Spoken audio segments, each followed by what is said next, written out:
Evangelho de Mateus foi escrito para os judeus. O Evangelho de Mateus foi escrito por Levi, é o nome grego. Mateus é o nome hebraico ou aramaico. Então é por isso que de repente você vê falar nele como Levi, você vê falar nele como Mateus. Não é erro na Bíblia, é apenas uma forma de se reportar a mesma pessoa usando duas línguas diferentes. A Bíblia diz que Mateus era um publicano. O que é um publicano? Um publicano era uma persona não grata do Império Romano e nem dos judeus. Por quê? Principalmente dos judeus. Porque Mateus, sendo um judeu, ele foi arregimentado pelos romanos para cobrar impostos.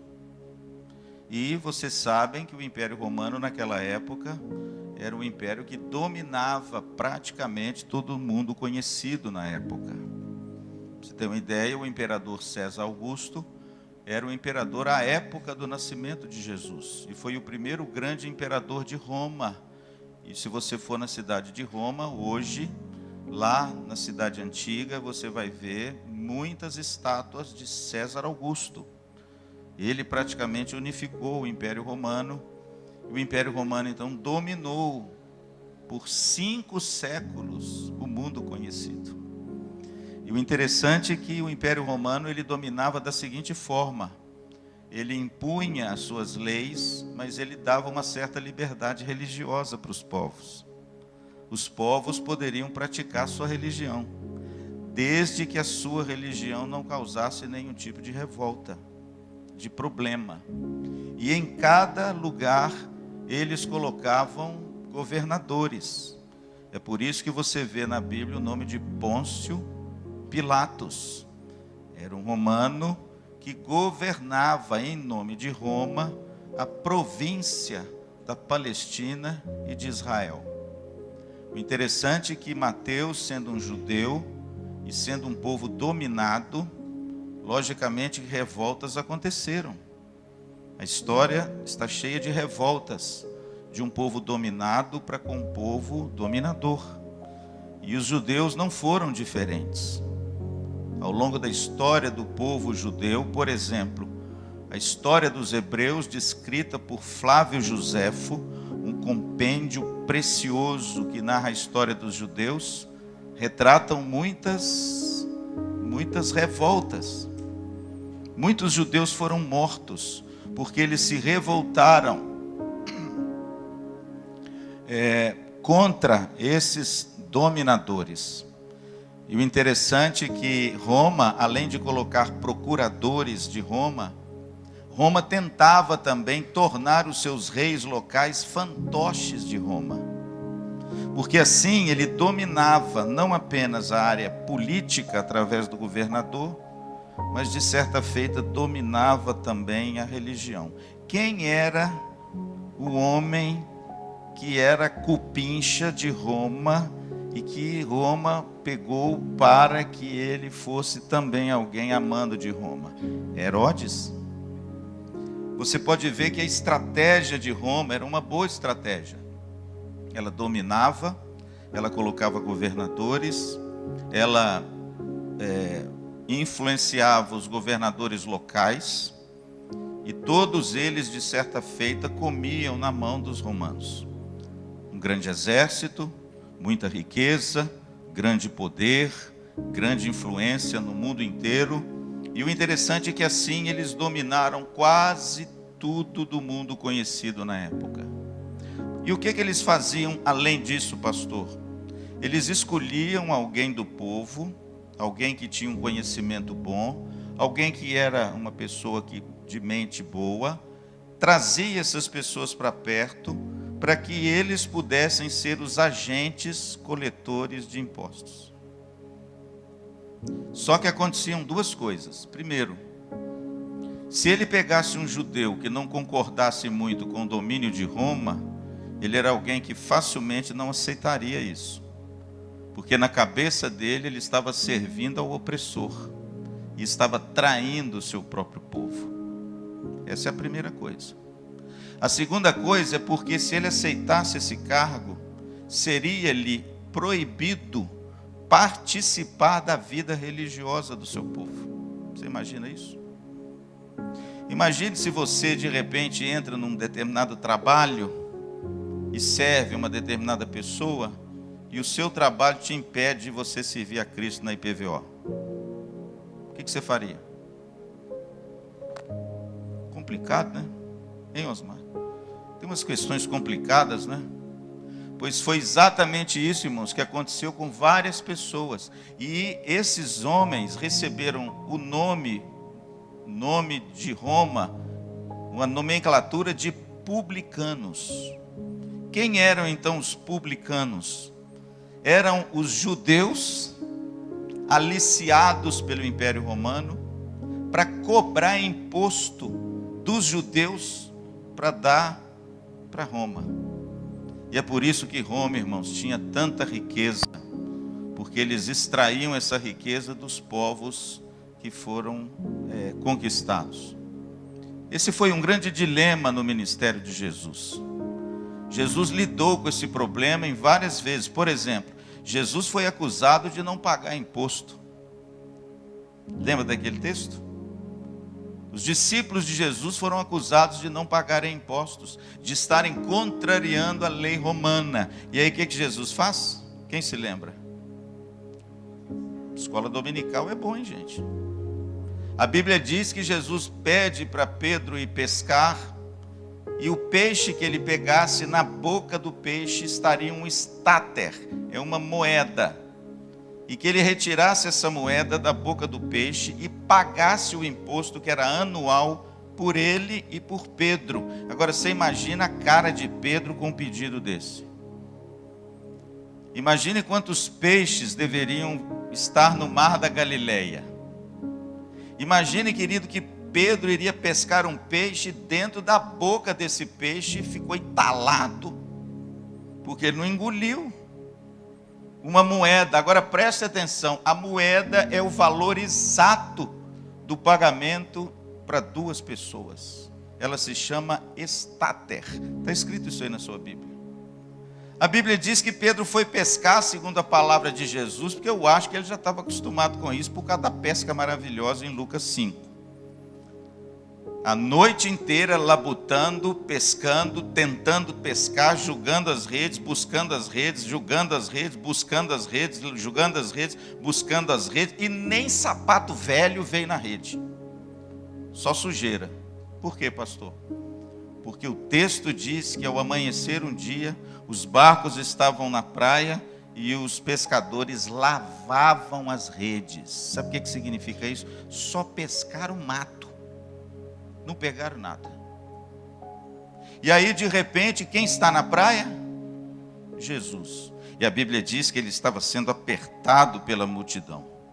E quando ele olha, ele vê o barco ancorado na praia de Pedro. Sabe o que ele faz? Sobe no barco. E quando ele sobe no barco, ele faz um pedido a Pedro. Qual o pedido? Afaste um pouco o barco da areia, da praia. E de repente, Pedro olha para Jesus, já o conhecia de vista, mas ainda ele não era um seguidor dele. Pastor, por que Pedro já conhecia Jesus?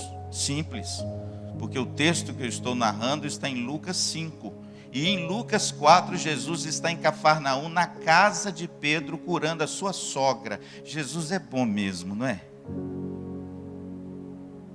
O texto diz, irmãos, que a sogra de Pedro estava com febre.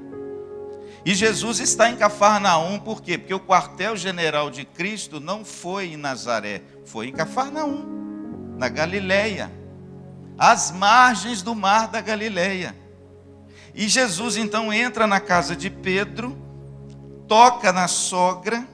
A Bíblia diz que instantaneamente a febre a deixou, e ela então se levanta e passa a servi-los. Olha que sogra boa. E em Lucas 5, esse mesmo Jesus está na praia. as multidões apertando. Ele entra no barco de Pedro, pede Pedro para afastar um pouquinho o barco da praia. Eu acho que Pedro deve ter olhado para ele com aquela cara sua, quando você está morrendo de cansaço, não quer fazer mais nada e alguém te pede alguma coisa. Já aconteceu isso com você?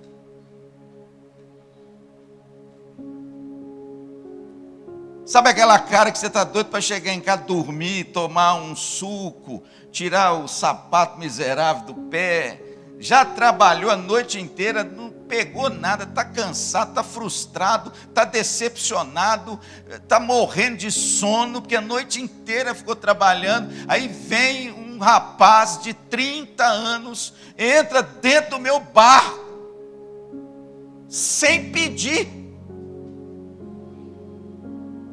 e ainda me dá uma ordem, dá uma arredadinha, com esse barco um pouquinho para lá. Eu acho que Pedro, aí deu umas remadinhas, deve ter olhado para Jesus e falou assim, tá bom. A Bíblia diz que Jesus então se afastou um pouco das multidões, para quê? Para que as multidões pudessem vê-lo e ouvi-lo e a voz chegasse com mais clareza. O texto diz que Jesus então se assentou. Ó, esse Jesus é intrometido, não é? E o texto diz que ele se assenta no barco e ele então ensinou as multidões. Quem estava dentro do barco? Pedro. Pedro ouviu. Ouviu o quê? As redes do Evangelho.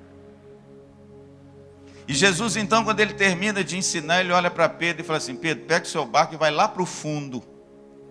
Aí é demais. Quem é esse sujeito que pensa que é? Esse sujeito é carpinteiro, ele não é pescador.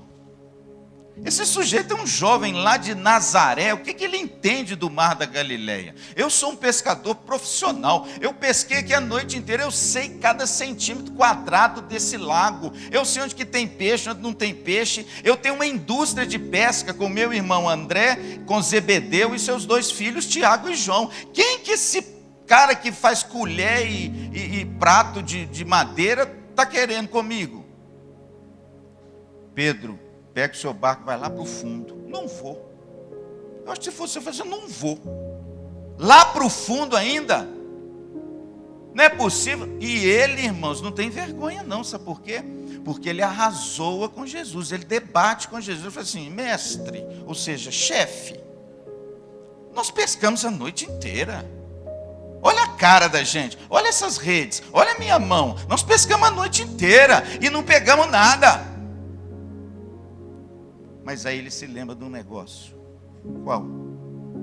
A sogra. Sogra faz milagre. Esse é o primeiro ensino desse texto. Sogra faz milagre. Aí de repente Pedro deve ter pensado, pastor, isso está no texto? Não, me perdoem a minha ousadia. Ele deve ter pensado assim, nossa, mas esse moço foi na minha casa, ele curou minha sogra.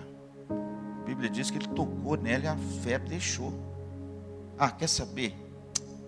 Está tudo perdido mesmo, né? Não vou ganhar nada, estou falido, não tem nem um peixe. Quer saber? Eu vou. Aí sabe o que ele fez, meu bem?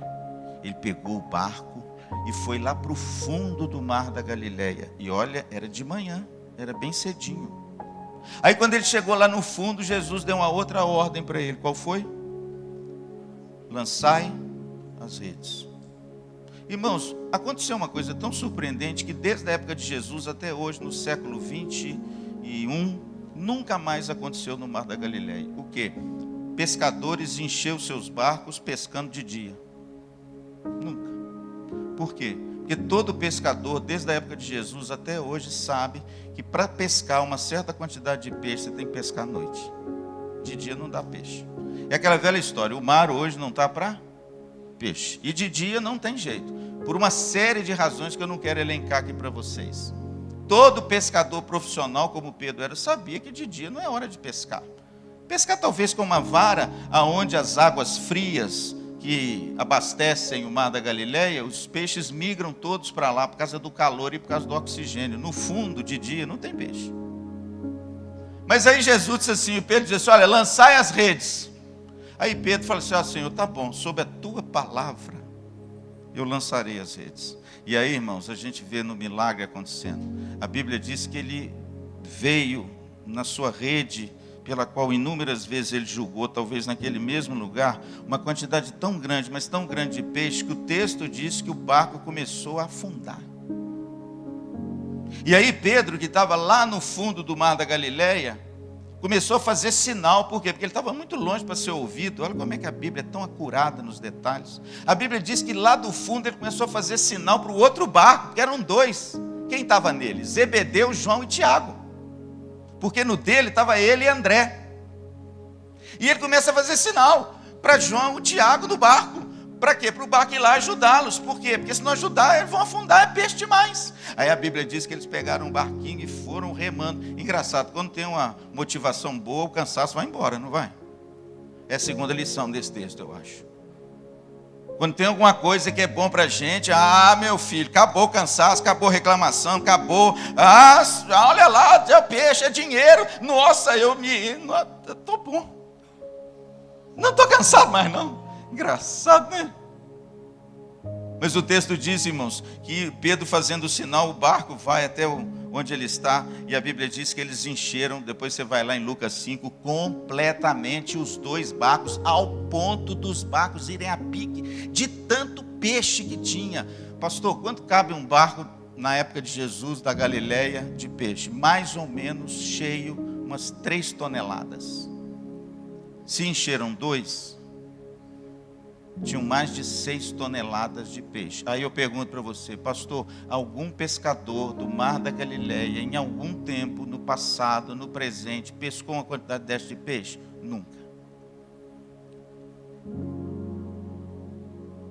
Quando Pedro vê que aquele negócio não é apenas acaso, porque ele era conhecedor profundo do lugar, a Bíblia diz que trazendo os barcos para a praia, todos ficaram perplexos. A Bíblia diz que se apoderou de todos um temor e perplexidade por aquela maravilha de todos, Pedro, André, Tiago e João. Só que de repente Pedro, sendo aquele que vai à frente, aquele voluntarioso, aquele homem que fala o que vem à mente, ele vai à frente, se prostra diante de Jesus e diz: Senhor, afasta-te de mim. Ele reconheceu, querido, que ele não estava diante de uma pessoa qualquer. Ele reconheceu que ele estava diante do Filho de Deus. Alguém que detinha todo o poder no céu, na terra e debaixo da terra. Aquele que governa as forças da natureza. Aquele que toca numa pessoa, a enfermidade deixa. Aquele que dá ordem para a criação e eles saltam dentro das redes. A Bíblia diz que ele diz: Senhor, afasta-te de mim. Pedro compreendeu, irmãos, que ele estava diante de Jesus, do Filho de Deus. E ele então diz: porque sou um pecador. É muito bonito, irmãos, por 2 coisas. Primeiro, Deus chama pecadores, viu? Não tenha medo e nem receio de acolher o chamado de Cristo, pelo fato de você estar vivendo uma vida meio estranha. É você mesmo que Ele quer. Ele mesmo disse na casa de Mateus: eu não vim chamar justos, mas pecadores ao arrependimento. Os sãos não precisam de médico, e sim os doentes. Não dê desculpas para o chamado de Cristo, dizendo que primeiro você precisa acertar algumas coisas na sua vida, porque é Cristo quem acerta. Amém? Quantas vezes, irmãos, nesses 25 anos de pastor e nesses 32 de igreja, eu vejo pessoas usarem dessa desculpa para não abraçar o doce evangelho. Não, pastor, agora eu não posso, porque sabe como é que é? Eu tenho um problema sério na minha vida, eu preciso resolver. Assim que eu resolver, aí eu vou me dedicar e abraçar a Cristo. Querido, você nunca vai resolver, sabe por quê? Porque você é um pecador. Assim como todos nós. Mas pelo fato único, singular e maravilhoso e gracioso, Cristo escolhe quem? Pecadores. Por isso que Ele me escolheu. Por isso que ele escolheu o apóstolo Paulo, que se autodenominou o quê? O maior de todos os pecadores, porque eu persegui a igreja de Cristo. Portanto, meu querido, se você já ouviu a mensagem do Evangelho e a salvação que há em Jesus, representado nessa pesca, pela metáfora, não menos histórica por causa disso, das redes. Se você já teve essa rede lançada ao seu coração, não espere a sua vida ficar perfeita para você se deixar pegar por Cristo e ser um peixe bom para o reino de Deus. Porque é exatamente o contrário, é quando as redes caem no nosso coração e a gente vê a beleza desse Deus, do jeito que nós somos, é que agora Ele começa a trabalhar na sua vida e começa a santificar você. A luta que você enfrenta é Cristo que vai ganhá-la por ti, amém? Não é a força do meu braço, não é aquilo que eu faço, não é pelas obras, não é pelo seu esforço, é pela graça. Nós todos estávamos mortos, mas a rede nos pegou. E aí de repente Pedro olha para ele e diz assim, doravante, ou seja, daqui para frente, Jesus, você será pescador de homens. Então, eu estou falando isso tudo, me lembrei, para voltar lá que Pedro era um pescador o quê? Experimentado. Ele foi pescado por Jesus. E a rede que ele julgou nessa ação dramática de Jesus de encher de peixe, na verdade se tornou um símbolo do Evangelho sendo lançado às multidões. E os peixes, você e eu, que fomos aprisionados nessas redes, amém? Deixa eu te fazer uma pergunta nessa manhã. Você é um peixe de Jesus? Se não é, quantas vezes ele vai ter que lançar as redes em você? Essa é a imagem, e esse é o ensino desse texto em Lucas 5. Inclusive, um dos símbolos cristãos na igreja primitiva era o peixe, sabia? Meu carro tem um peixinho. O peixe se tornou a figura do cristão, por quê? Porque ele foi apanhado na rede do Evangelho. E olha, são muitos peixes, 6 toneladas de peixe. Dá para notar que o Evangelho vai se espalhar e vai alcançar muita gente, amém? Aí Jesus fala com ele assim, quer ver? Voltei, né? Graças a Deus que eu voltei. Você vai pescar lá no mar da Galileia, Pedro, você vai achar um peixe, e lá na boca do peixe você vai ter uma moeda. Ele pegou a vara e foi na hora. Por quê? Eu não vou brincar com esse homem, não. Ele já fez uns negócios lá que eu vou dizer uma coisa para você. Eu fiquei impressionado, eu estou até seguindo esse homem, larguei minha empresa, larguei os peixes, larguei tudo. Ai, eu ia ganhar um dinheiro bom com aqueles peixes, né? Ai, meu Deus. Mas o texto diz que eles abandonaram tudo e o seguiram. Aquele episódio, eu gosto muito de assistir o The Chosen. Você já assistiu The Chosen, Os Escolhidos? Está aí uma mensagem no boletim meu do The Chosen. Eu gosto de assistir o The Chosen porque o The Chosen faz um negócio que deve ser do jeito que foi mesmo. Já que o escrito do Evangelho é tão reduzido, só narra aquilo que aconteceu. Mas o The Chosen, ele tem uma criatividade, assim, o cara, ele escreve o negócio e fala, puxa, o negócio deve ter acontecido desse jeito mesmo. E eu acho que o negócio do peixe lá, da moeda, foi desse jeitinho. Olha, quer saber de uma coisa? Eu vou fazer uma maluquice aqui, mas olha, eu já fiz tanta maluquice por causa da palavra desse homem, então eu vou lá pescar o peixe. Irmãos, igual aquele que julgou a rede, pegou um monte, agora ele joga a rede, pega um. Pastor, qual que é mais difícil? Julgar a rede, pegar um monte, ou julgar e pegar um? Agora você imagina que o negócio é substância dos dois lados, né? A Bíblia diz que ele pesca um peixe, irmãos, segundo a palavra de Cristo. E quando ele pesca um peixe, o que tem na boca dele?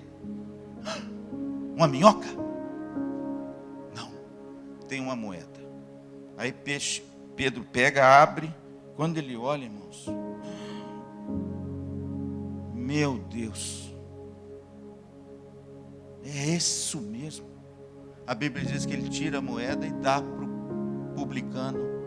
E Jesus disse assim, paga essa moeda por você e por mim. Seria bom se Jesus pagasse meus impostos, né? Mas ele pagou, irmãos. Por quê? Porque existia naquele tempo pessoas que que eram como traidoras da nação. Não tinham afeição de ninguém, nem da família. Só tinha a afeição do seu grupo de cobradores e publicanos, entende? A pessoa abriu mão de ter uma religião saudável. Ela não podia ir no templo. Ela não podia orar em público. Ela não podia ler a Torá. Era proibido essa pessoa ler a Torá, porque ele era considerado um traidor de Deus, porque era traidor do povo de Deus, entende? Esse moço é um pária social, porque ele escolheu ser um publicano e, de certa forma, auxiliar Roma, que era o opressor, contra os judeus oprimidos. Eu fiz tudo isso, irmãos, para mostrar para vocês quem é Mateus. Mateus era um moço inteligente. Por quê? Porque o evangelho dele é uma preciosidade. Ele cita o Velho Testamento com uma maestria que nenhum deles cita. Ele comprova no seu evangelho, na sua escrita, que Jesus é o Messias prometido lá atrás. E ele prova isso aí com os textos bíblicos, com o ensino de Cristo e com os milagres de Jesus. Mas quem era esse homem? Um pária social. Um judeu que não tinha mais família, não tinha mais religião, não tinha mais amigos, porque ele, entre aspas, se vendeu aos romanos. Pois bem, você está diante do evangelho de Mateus, o maior deles. O evangelho de Mateus é o maior evangelho escrito dos 3 evangelhos. João tem 21 capítulos, Marcos tem 16 e Lucas tem 24. Mateus tem 28. Por que, pastor? Porque ele era um homem inteligente, ele sabia escrever, ele dominava bem a Torá, e embora ele não pudesse participar mais da religião pelo fato de ser publicano. Pois bem, esse homem se encontra sentado na coletoria. Vou chegar no texto que eu quero ler e aí eu acho que nós vamos encerrar, né? Eu estou rodeando tanto. A Bíblia diz que ele estava sentado na coletoria. Ora, o que ele estava fazendo? Ou estava contando o dinheiro, ou ele estava recolhendo os impostos. Porque lá no The Chosen mostra uma coisa bacana. As pessoas iam até a coletoria para pagar o imposto para a pessoa. Então, certamente ele estava na coletoria e pessoas vinham para pagar o imposto. Ou ele estava contando o dinheiro que o povo já tivesse pago. Não importa. O que importa é que ele estava sentado na coletoria. E de repente, o homem de Nazaré aparece. E ele passa em frente à coletoria e ele dá uma olhada para dentro. Ele não conhecia Levi. Ele não conhecia Mateus. E de repente, olhando para dentro, ele dá uma só expressão: segue-me. Segue-me. Isso para demonstrar, querido, que se é Cristo quem nos chama, o chamado é irresistível. Não basta muita coisa, pouca coisa. Jesus não discorre a miséria de Mateus, não. Jesus não chega na coletoria, encosta e fala assim: ô filho, eu te compreendo, eu sei que você fez uma escolha errada, eu conheço o seu drama. A gente é que faz isso, né? Olha, eu sei das lutas que você está vivendo, mas olha, se você se entregar a mim, você vai ver que você vai ganhar muito dinheiro. Porque às vezes o apelo hoje é assim, né? Se você se entregar a mim, você vai ser mais poderoso do que Zaqueu. Porque Zaqueu era o chefe. Se você se entregar a mim, você vai ver que as suas lutas e as suas dores vão ser todas dissipadas, porque você vai ter agora uma comunidade maravilhosa para você seguir. Enfim, se Jesus tivesse oferecido algumas coisas desse mundo para de repente tocar no coração de Mateus, como muitas vezes eu e você fazemos, até nós poderíamos pensar.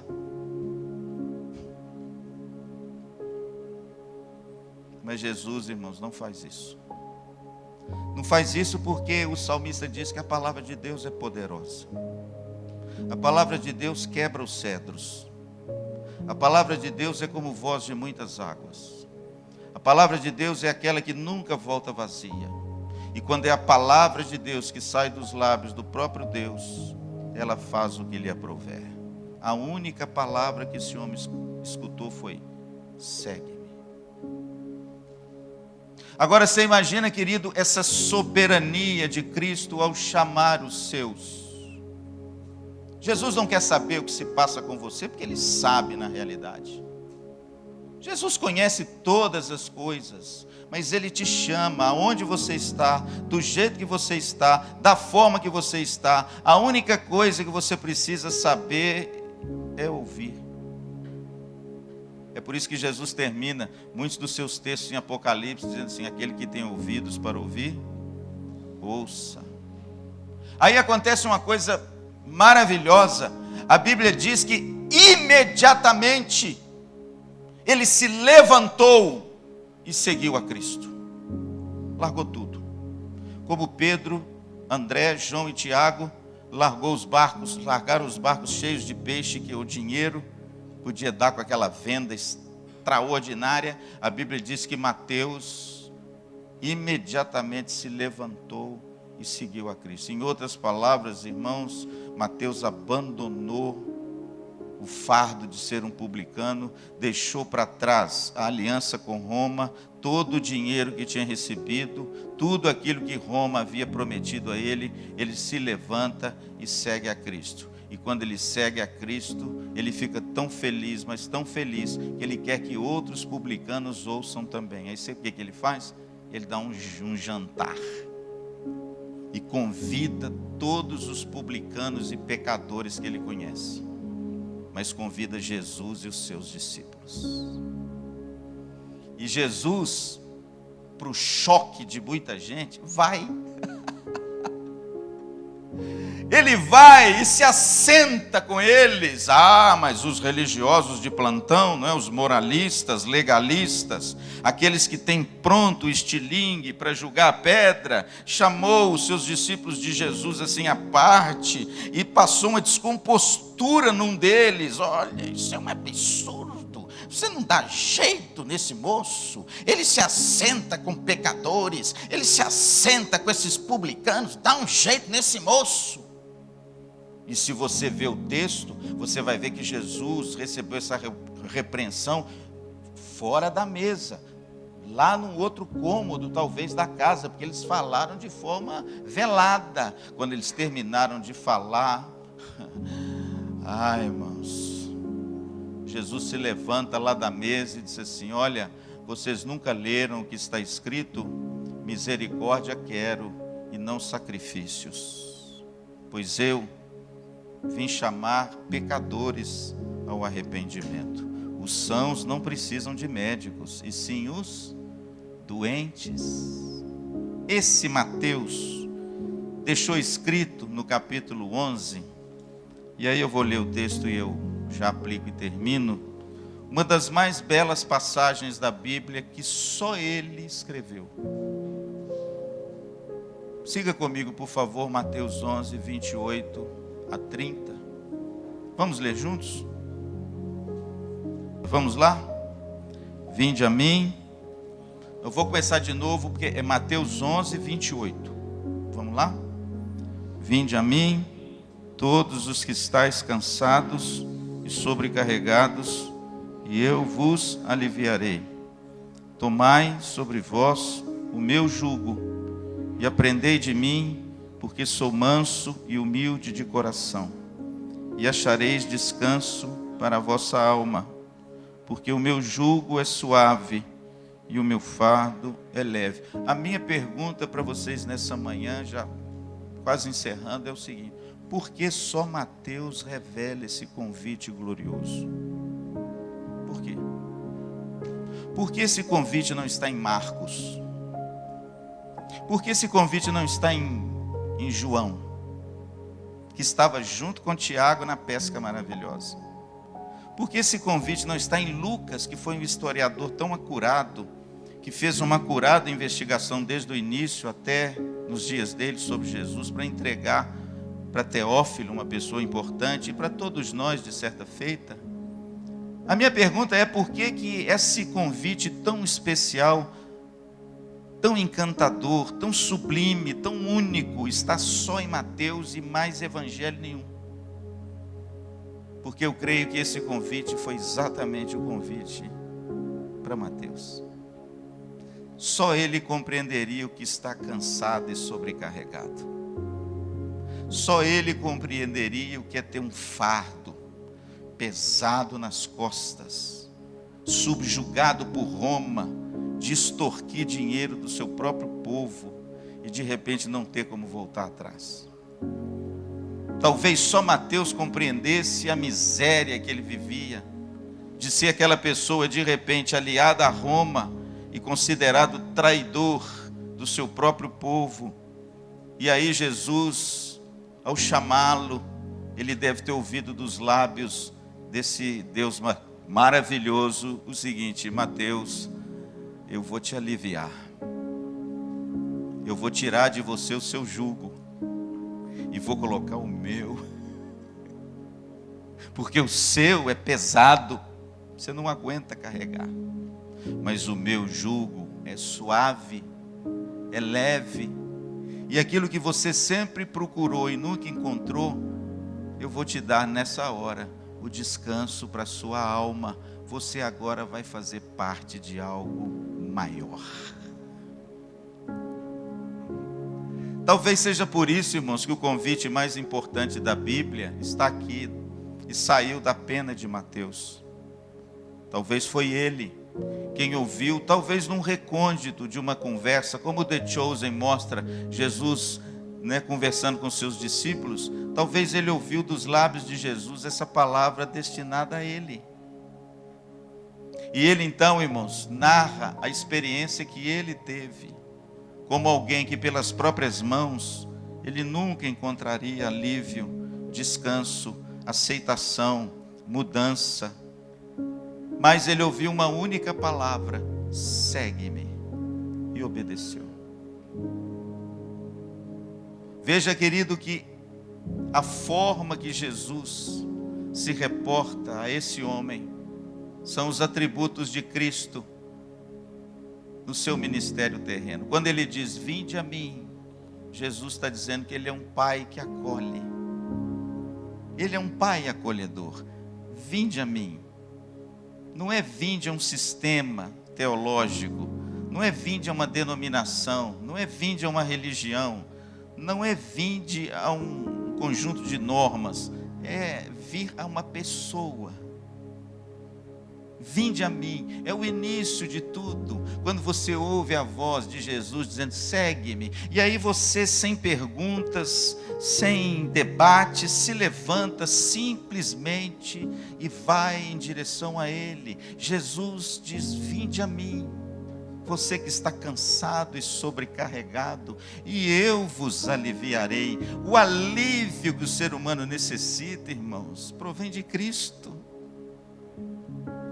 O alívio que eu e você precisamos para enfrentar esse mundo difícil, com as pessoas tão difíceis, onde o pecado cada dia mais parece que vai nos engolir. Como ter alívio num mundo que nos oprime tanto, com metas, e as pessoas exigem sempre mais e mais e mais de nós, e nós, em contrapartida, queremos oferecer mais e mais, porque se nós não fizermos, nós não seremos aceitos. Aí Jesus diz: vinde a mim, eu sou um pai acolhedor, eu quero acolher você, amém? Mas ele não diz só vinde a mim. Quando você toma a sua decisão por Cristo e caminha em direção a Ele, Jesus não te deixa ao relento, Ele não te deixa ver navios, Ele não te deixa como você está, Ele não te deixa cheio de perguntas, dúvidas, sentimentos alheios, equivocados, fruto da sua caminhada antes dele. Não, ele quando te chama, ele é um pedagogo humilde. Ele é alguém que agora vai denotar e devotar tempo a você. Agora você está pronto para aprender de mim. Agora preste atenção uma coisa, irmãos. Jesus é um mestre que ensina, mas o ensino de Jesus não consiste apenas em palavras. Embora suas palavras sejam o quê? Poderosas, verdadeiras. Ele falava como ninguém, diziam os truculentos guardas romanos, lá em João capítulo 7, quando foram destacados para trazer Jesus preso, os homens chegaram de mãos vazias, irmãos. E olha que um soldado romano, se desobedecesse uma ordem, meu filho, era cadeia. Eles vieram sem ele, e eles perguntaram: onde ele está? Vocês não trouxeram? A resposta desses homens, irmãos, é algo maravilhoso demais. Olha, nós não podemos trazê-lo, porque ninguém fala como ele fala. Ninguém. E eu pergunto, irmãos, qual que é o diferencial do ensino de Jesus? Primeiro, porque Jesus não falava da parte de Deus, Jesus era o próprio Deus. Aquilo que ele dizia tinha autoridade dele. Em verdade, eu vos digo.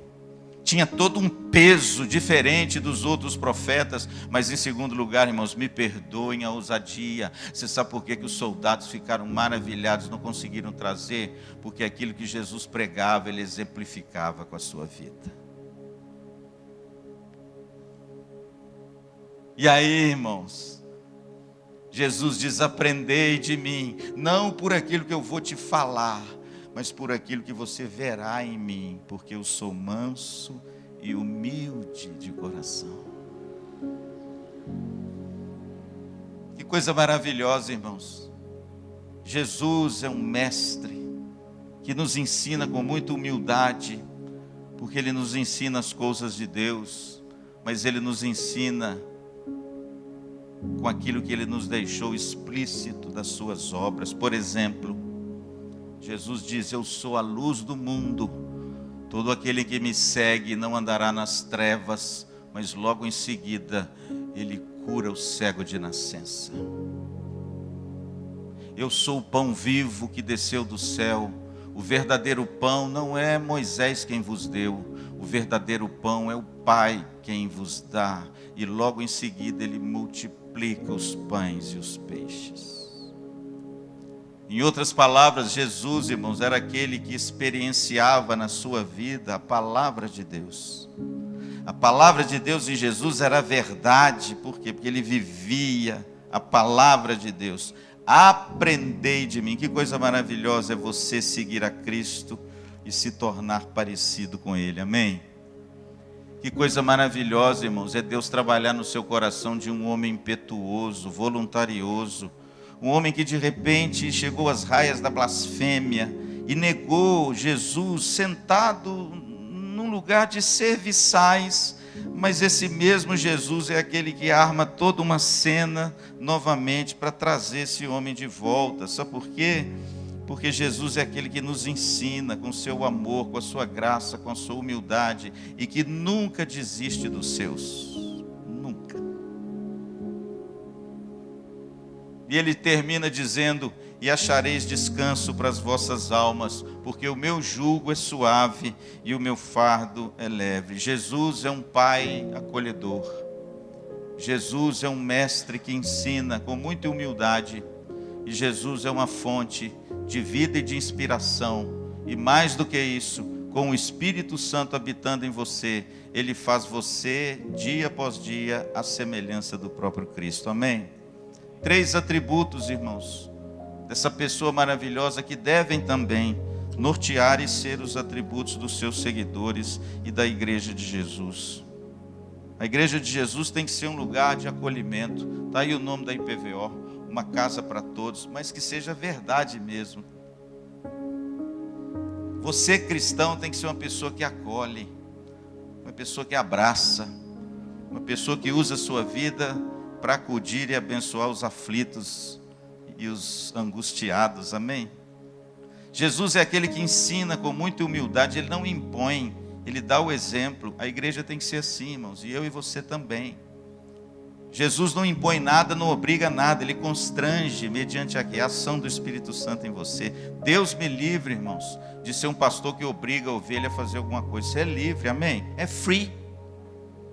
Jesus te libertou, você é livre. Tem muito pastor por aí que está oprimindo as ovelhas, irmãos, com uma série de pode e não pode, que as ovelhas vivem cansadas e sobrecarregadas, com um fardo que Jesus nunca colocou.